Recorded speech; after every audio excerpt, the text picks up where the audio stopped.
พอโตใช่ไหมโตพอตูแม่ตู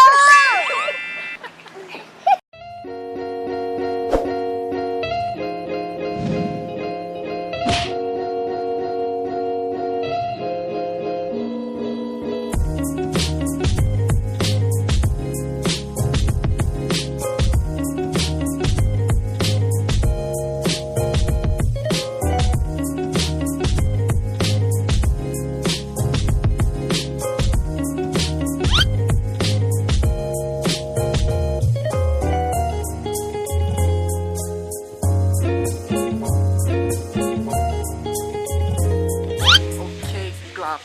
สบายดีตอนนี้สองของคุณพี่สาวันก็เลยมาเยือนหลวงพระบางซึ่งเขาก็จะได้เห็นในไว้นี้นะเนาะเดี๋ยวไปเบิ่งกันเลยกลับสบายดีตอนนี้ก็ขึ้นมาที่สถานผู้ศรีเนาะก็ เมื่อทางหน้าคุณอันไทยเอาคนจะถ่ายเอาชอบเอง เดี๋ยวมาขอมาเทิงไก่อย่าลืมซื้อเนาะดอกไม้ถูกเทียนเพื่อมาสังฆราบูชาขอพรเนาะเพื่อขอพรจากสิ่งศักดิ์สิทธิ์หรือว่าอธิษฐานสิ่งใดสิ่งหนึ่งจะได้สมปรารถนาอย่างที่เราต้องการเนาะตัวนี้ก็ขึ้นมาที่วัดผู้ศรีเนาะเราต้องรู้สึกว่าหอบๆนิดนึงเนาะแต่ว่าสู้ๆเพื่อบุญหอดบุญเทิงเพื่อได้เห็นในสิ่งที่เราเคยเห็นเนาะสิ่งที่เราตั้งใจมาเพื่ออยากเห็น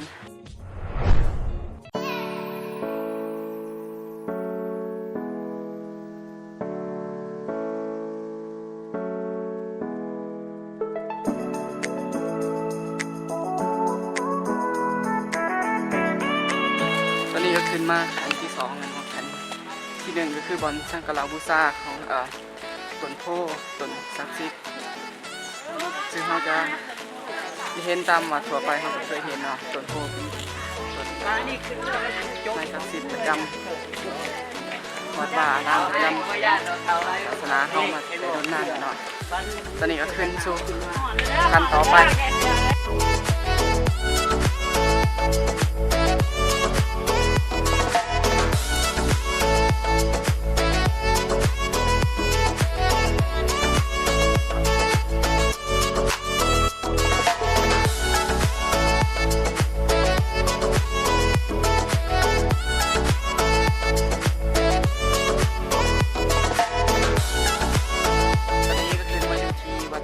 เป็นเรียบร้อยแล้วเนาะ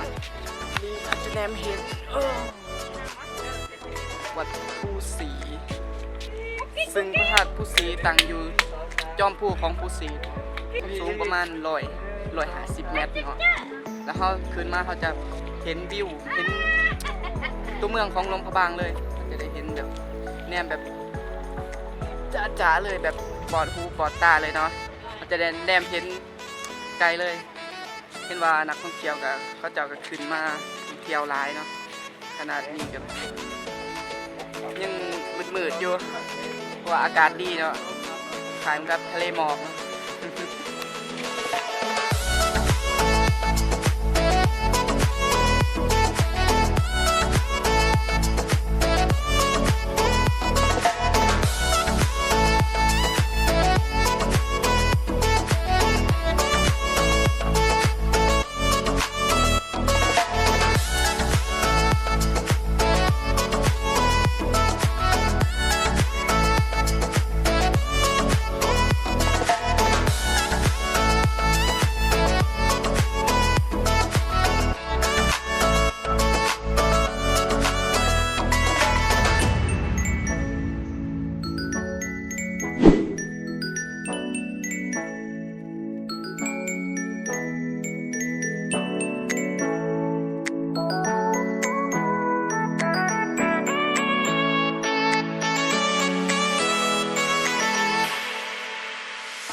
ตอนนี้ก็จะลงไปอีกสถานที่หนึ่งเนาะซึ่งไกลๆครับหาดผู้ซีเนี่ยเขาจะลงไปตลาดสว่างเก่าเนาะหลวงพระบางตลาดสว่างหลวงพระบางเนาะไป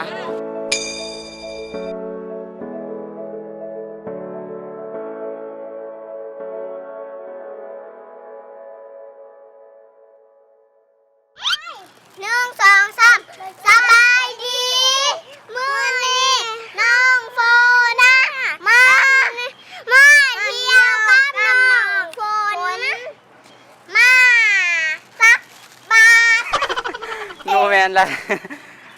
นำคันได้บางกี่จักคัน 178แน่นอนเอมมี่เท่าไหร 178 โฟนเดย์เท่าไหร เขาขึ้นได้ก็พวกเพิ่นอีกเนาะ